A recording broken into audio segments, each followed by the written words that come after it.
மாலையை தாண்டினால் அவர்களுக்கு மலை உச்சியை அடைய முடியும் என அருண் கருதியான். ஆதியும் அதையே நினைத்தான். நாம் எப்படியும் இந்த மாலையை தாண்டி மலை உச்சியை அடைய வேண்டும். அவர்கள் அருகில் சென்றபோது அந்த மாலையில் பளபளப்பான மின்சாரம் போன்ற ஒளி வெளிப்பட்டது. இந்த மாலை நம் மீது தாக்குமா என அன்பு பயந்தான். அருண் அதற்கு பதில் சொன்னான், இல்லை, நாம் நம் இருதயத்தில் நம்பிக்கை வைத்தால் இது நமக்கு பாதிக்காது. அதற்கு பிறகு மூவரும் தைரியமாக மாலையை தாண்டினர். அவர்கள் மலை உச்சியை அடைந்த போது மலைக்கு கடவுளர் தோன்றினார்கள். நீங்கள் தைரியமாக வந்ததால் உங்களுக்கு ஒரு பரிசு தரப்படும் என்றார் கடவுளர். அன்பு கேட்க, எந்த பரிசு?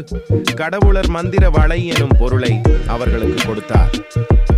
இந்த வளை உங்கள் வாழ்வில் எந்தவிதமான சிக்கலையும் தீர்க்கும்.